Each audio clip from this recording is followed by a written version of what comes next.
and it's the holiday season. It is. So it's holiday time. We'll be with our families, those of us who are fortunate enough, and it starts with Thanksgiving this year, Hanukkah, which also happens to be at the same time, and then the holiday parties and the Christmas and then the New Year's.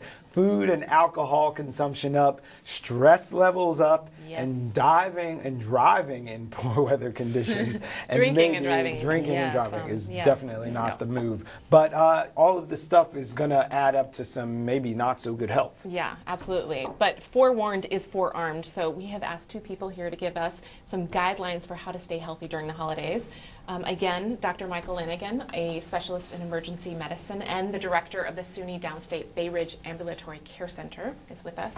Thank you so much for joining us. We're looking forward to talking to you. And Mary Hartley of AskMaryRD.com, who is our BKLive voice of reason, telling us how to do it and do it right. Thank you for joining us again. So when this segment was proposed, he was saying, you know, it's holiday time. People are choking and things are happening and there's stress. And I have to admit, I wasn't sold. So is there a legitimate thing that happens in the season where people get stressed or just sort of lose their minds that you see? No question. Yeah. I mean, I'm sure you've talked to particularly like your older family members who have been doing this for a long time or have actually hosted a lot of family at their house. My sister, for example, in Michigan, always hosts a big to-do, and I call her the day before, and she feels like she's ready to pull her hair out, which is interesting because one of the most stressful things is actually getting there, the travel. I looked up some stats last night from National Transit, and travel is up 54% at Thanksgiving over normal road traffic. And about 91% of the travel that occurs in Thanksgiving is on the road. So we always hear the stories about, you know, in the airport it's crowded, and I'm sure it is.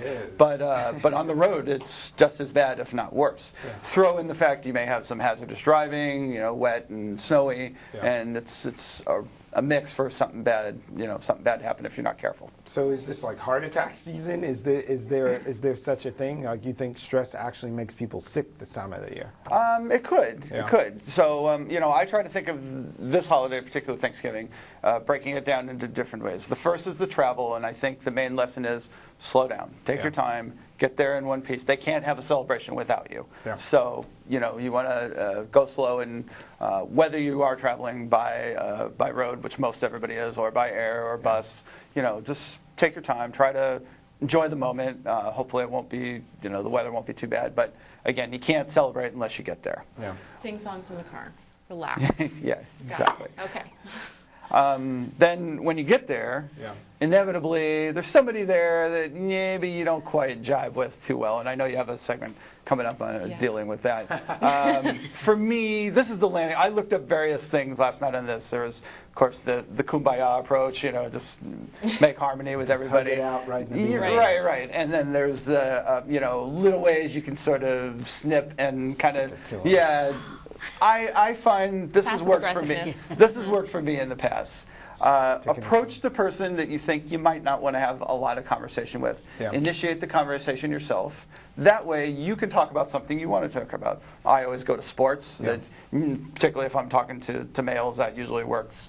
And that way you have a conversation with them, you've kind of controlled it, and it's done. You know, and then you kind of do that. Well, I got other people I got to see. You know, my 5 cousins are here, so that's the Lanigan approach. I love that. Instead of avoiding it, just go straight on and say, okay, how's it going? Okay, great, and then done. And isn't it that's the way with most problems, right? If you go and take them on head on, it's important. So if you want the other approach, Mary, and you just want to stick it to them, what do you serve them? What do you serve them? You serve them something horrible. Oh, wouldn't that be terrible, though? Something. Isn't that awful? I never serve anything horrible. But some people might think that certain foods are horrible, and I say, don't eat it if you don't really love it, because there's too much food. Right, the whole table is filled with every single thing, so you should be judicious. You should look over the whole array before making a choice, because what people usually do is start digging in with the first things.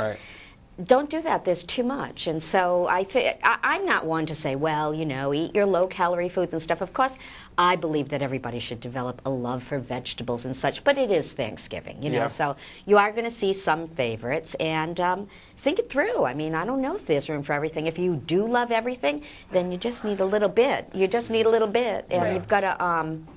you got to really pay attention, slow down enough to know when you're full, and just have your MO be no distress, because you know that post-Thanksgiving distress? Yes. You unbutton your pants. That's like... Why do it to yourself? Don't do that to yourself. That is unpleasant, and adopt a new attitude, you know? But what I love you're offering here, this just changed everything for me when you said this. You go up to the table, and instead of, you know, feeling overwhelmed, you're like, what do I want? Yes. And it's like, okay, I'm going to select from all of this the most delicious things, That's right. even if they're high calorie. That's right. So that I don't just waste my calories on this thing that I don't really like. Aunt's egg potato salad. Right. Exactly. Thing, Right. you know, And you can always just give the excuse if you didn't eat their thing. Oh my goodness, there's just so much. Yes. Be discriminating. But speaking of so much, you did share some numbers with us sort of about average daily calorie intake versus what people tend to eat on Thanksgiving Day. One meal on Thanksgiving. So you know how the average daily calorie requirement for adults is about 2,000 a day. I mean, that's what they list on the food label as the reference point, you know, from the FDA. So a Thanksgiving meal on average, it has been shown as about 4,500 calories. So we're already working on day 3 at the end of the meal, and then how about later on? We just put the food away, and it's like, who wants a sandwich? It's true. If you're not hungry, stop eating, okay?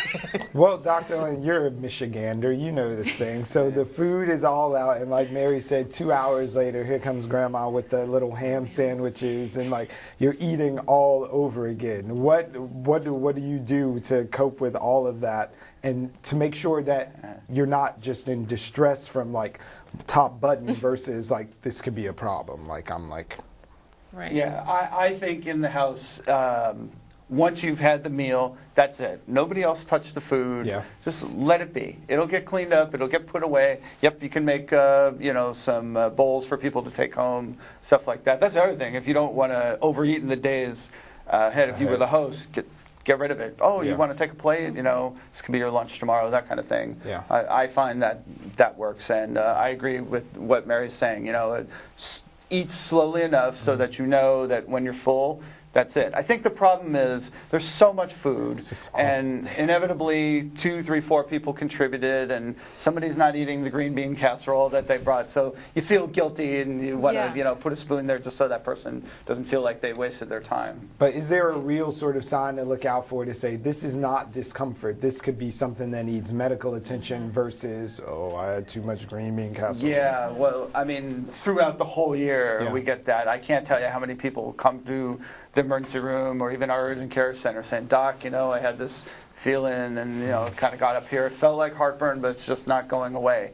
The reality is there isn't one single thing. Okay. A heart attack can feel like heartburn and vice versa. So you kind of have to use your judgment. I mean, the best thing as far as protecting your heart is protect your heart. Do the things that will keep you from having a heart attack. If you have high blood pressure, get it under control. Take your medication. If you're diabetic, control your diabetes. Yeah. If you smoke, please stop smoking. Exercise, you know, keep your weight at a good minimum. And if you have risk factors, otherwise cholesterol, or you know your family, have a strong family history, then just make sure you get those checked and get regular checkups. That's the best way. Unfortunately, we hear so many stories. People didn't know it was coming at all. But the best thing we can do is arm ourselves to protect our heart for as long as we can. Now that's the long haul. I have a question about the short race of, you gave that great tip of, here's all this stuff, select what's most delicious. Any other tips? Well, I just want to build on what the doctor is saying. One thing is that way back when I worked in the hospital, the day after Thanksgiving, all the old people with the heart failure, which is the most common diagnosis for the elderly, is heart failure. Those people can't eat a lot of salt. That can hold too much water in the system, causing the heart to work too hard, the legs to swell. I mean, it's a bad thing. And you can't believe it when you work in the hospital. It's almost like fish are jumping in the boat. Everybody with heart failure is coming right in. So just read over your papers, realize which things are higher in sodium, and all of the food is going to be higher in sodium, because you know when we cook for a company, it's like we might not use that much butter for ourselves, but all of a sudden we're, oh well, we want our mashed potatoes to taste good, you know, or put some salt on there. So you really do have to watch it. Yeah. So can I ask just one last thing quickly from the both of you, because we've got like 2 minutes left. I wanted to ask you if there is a food that we may think is healthy, or you go all in, like what's the sneaky food where you're like, oh, it's just, but then it might be one of the worst things to eat. I personally think the sneaky foods are beverages. You cannot believe how many extra calories people take in just by drinking a glass of soda with their meals instead of a glass of water. But the worst is eggnog. I mean, I hope I'm not saying anything new to people, but like a 4-ounce serving of that. But there's, how big is the glass? Like a shot glass, That's just enough to make you thirsty, Mary. You gotta. Well, then you're going to have a water chaser, okay? Yeah, Ice water chaser. Okay, Doc, is there like one tip or overarching thing that you want people to remember aside from stop smoking yesterday ahead of the holidays? Yeah, just on the nutrition thing is alcohol. Yeah. For me, it's so easy. You're with friends, you know, you're in a good time, keep pouring, and it's really easy to get in a bad state. Now, if you're staying over, I guess it's not as big a deal, but a lot of people aren't. They have to go home, and you still have to drive, and maybe, as I said before, road conditions may not be the best. It's crowded, and there's going to be police on the road, as there are every holiday. So, you know, kind of watch your alcohol intake. It's always good, particularly if you know if you're going to drive, put a definite time. You're going to stop drinking 2 hours before, 3 hours before. Would it obviously be best you didn't drink at all, or if you had a designated driver. But if you want to have a couple, you know, glasses with your family, pace yourself, and put a stop at a certain time, so you know you're going to be good when you get on the road. And share it with your family too. Hey, Absolutely. 10 o'clock, I'm cut off. That's great. Great idea. Yep. The whole family should switch to tea at a certain time. I'm thinking. It's very civilized. Yes, it's Very civilized. Good luck at my house. Yeah. Well, and I mean, and the thing is that actually wine and beer have so many calories too. So it's not just the soda. But they do go down so easy. And and you can also, at least with wine, you can make a spritzer and water it down, you know, so it's not so potent. Right. Well, Dr. Lanigan from SUNY Downstate, thank you so much for being here. And Mary, lovely to have you as always. Thank you for joining us. And happy holidays, guys. Yes. Happy holidays. It's coming. It's going to be fun. It can be fun too. I'm already having fun.